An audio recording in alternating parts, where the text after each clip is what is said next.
बहुत साल पहले की बात है। एक आलसी लेकिन भोला भाला युवक था आनंद। दिन भर कोई काम नहीं करता, बस खाता ही रहता और सोए रहता। घर वालों ने कहा कि चलो जाओ निकलो घर से, कोई काम धाम करते नहीं हो, बस पड़े रहते हो। वह घर से निकलकर यूं ही भटकते हुए एक आश्रम पहुंचा। वहां उसने देखा कि एक गुरुजी हैं और उनके शिष्य कोई काम नहीं करते, बस मंदिर की पूजा करते हैं। उसने मन में सोचा कि यह बहुत अच्छा है, कोई काम धाम नहीं, बस पूजा ही तो करना है। गुरुजी के पास जाकर पूछा, क्या मैं यहाँ रह सकता हूँ? गुरुजी बोले, हाँ हाँ क्यों नहीं, लेकिन मैं कोई काम नहीं कर सकता हूँ। गुरुजी, कोई काम नहीं करना है, बस पूजा करना होगी। आनंद, ठीक है, वह तो मैं कर लूंगा। अब आनंद महाराज के आश्रम में रहने लगा। ना कोई काम, ना कोई धाम, बस सारा दिन खाते रहो और प्रभु भक्ति में भजन गाते रहो। महीना भर हो गया, फिर एक दिन आए एकादशी। उसने रसोई में जाकर देखा कि खाने की कोई तैयारी नहीं। उसने गुरुजी से पूछा कि आज खाना नहीं बनेगा क्या? गुरुजी ने कहा, नहीं आज तो एकादशी है, तुम्हारा भी उपवास है। उसने कहा, नहीं, अगर हमने उपवास कर लिया तो कल का दिन ही नहीं देख पाएंगे। हम नहीं कर सकते उपवास, हमें तो भूख लगती है। आपने पहले क्यों नहीं बताया? गुरुजी ने कहा, ठीक है तुम ना करो उपवास, पर खाना भी तुम्हारे लिए कोई और नहीं बनाएगा, तुम खुद बना लो। मरता क्या न करता, गया रसोई में। गुरुजी फिर आए, देखो अगर तुम खाना बना लो तो रामजी को भोग जरूर लगा लेना और नदी के उस पार जाकर बना लो रसोई। ठीक है। लकड़ी, आटा, तेल की सब्जी लेकर आनंद महाराज चले गए। जैसे तैसे खाना भी बनाया, खाने लगा तो याद आया कि गुरुजी ने कहा था कि रामजी को भोग लगाना है। लगा भजन गाने, आओ मेरे राम जी, भोग लगाओ जी, प्रभु राम आए, श्री राम आए, मेरे भोजन का भोग लगाए। कोई ना आया तो वह बेचैन हो गया कि यहाँ तो भूख लग रही है और राम जी आ ही नहीं रहे। भोला मानस जानता नहीं था कि प्रभु साक्षात तो आएंगे नहीं, पर गुरुजी की बात मानना जरूरी है। फिर उसने कहा, देखो प्रभु राम जी, मैं समझ गया कि आप क्यों नहीं आ रहे हैं। मैंने रूखा सूखा बनाया है और आपको तरमाल खाने की आदत है, इसलिए नहीं आ रहे हैं। तो सुनो प्रभु, आज वहां भी कुछ नहीं बना है, सबको एकादशी है, खाना हो तो ये भोग ही खा लो। श्री राम अपने भक्त की सरलता पर बड़े मुस्कुराए और माता सीता के साथ प्रकट हो गए। भक्त असमंजस में, गुरुजी ने तो कहा था कि राम जी आएंगे, पर यहाँ तो माता सीता भी आए हैं और मैंने तो भोजन बस 2 लोगों का बनाया है। चलो कोई बात नहीं, आज इन्हें ही खिला देते हैं।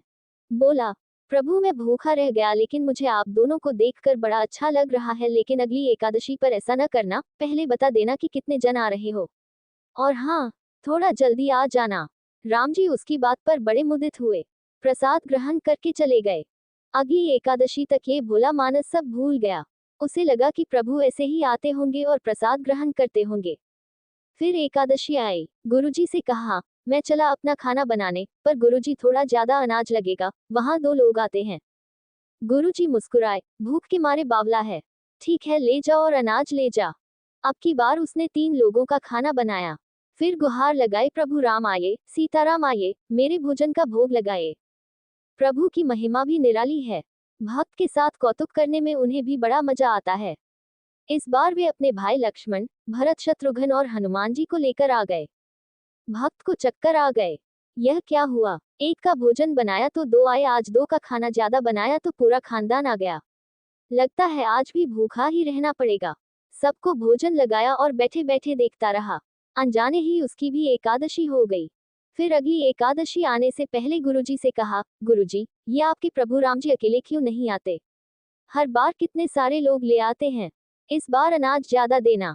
गुरुजी को लगा, कहीं यह अनाज बेचता तो नहीं है, देखना पड़ेगा जाकर। भंडार में कहा, इसे जितना अनाज चाहिए दे दो और छुपकर उसे देखने चल पड़े। इस बार आनंद ने सोचा, खाना पहले नहीं बनाऊंगा, पता नहीं कितने लोग आ जाएं। पहले बुला लेता हूँ फिर बनाता हूँ। फिर तीर लगाए, प्रभु राम आए, श्री राम आए, मेरे भोजन का भोग लगाए। सारा राम दरबार मौजूद। इस बार तो हनुमान जी भी साथ आए। लेकिन ये क्या, प्रसाद तो तैयार ही नहीं है। भक्त ठहरा भोला भाला, बोला, प्रभु इस बार मैंने खाना नहीं बनाया। प्रभु ने पूछा क्यों? बोला, मुझे मिलेगा तो है नहीं, फिर क्या फायदा बनाने का, आप ही बना लो और खुद ही खा लो। राम जी मुस्कुराए, सीता माता भी गदगद हो गई उसके मासूम जवाब से। लक्ष्मण जी बोले, क्या करे प्रभु? प्रभु बोले, भक्त की इच्छा है, पूरी तो करनी ही पड़ेगी। चलो लग जाओ काम से। लक्ष्मण जी ने लकड़ी उठाए, माता सीता आटा सानने लगी। भक्त एक तरफ बैठकर देखता रहा। माता सीता रसोई बना रही थी तो कई ऋषि मुनि व यक्ष गंधर्व प्रसाद लेने आने लगे। इधर गुरुजी ने देखा कि खाना तो बना नहीं, भक्त एक कोने में बैठा है। पूछा, बेटा क्या बात है, खाना क्यों नहीं बनाया? बोला, अच्छा किया गुरुजी आप आ गए, देखिए कितने लोग आते हैं प्रभु के साथ। गुरुजी बोले, मुझे तो कुछ नहीं दिख रहा तुम्हारे और अनाज के सिवा। भक्त ने माथा पकड़ लिया, एक तो इतनी मेहनत करवाते हैं प्रभु, भूखा भी रखते हैं और ऊपर से गुरुजी को दिख भी नहीं रही, यह और बड़ी मुसीबत है। प्रभु से कहा, आप गुरुजी को क्यों नहीं दिख रहे हैं? प्रभु बोले, मैं उन्हें नहीं दिख सकता। बोला, क्यों? वे तो बड़े पंडित हैं, ज्ञानी हैं, विद्वान हैं, उन्हें तो बहुत कुछ आता है, उनको क्यों नहीं दिखते आप? प्रभु बोले, माना कि उनको सब आता है, पर वे सरल नहीं है तुम्हारी तरह, इसलिए उनको नहीं दिख सकता।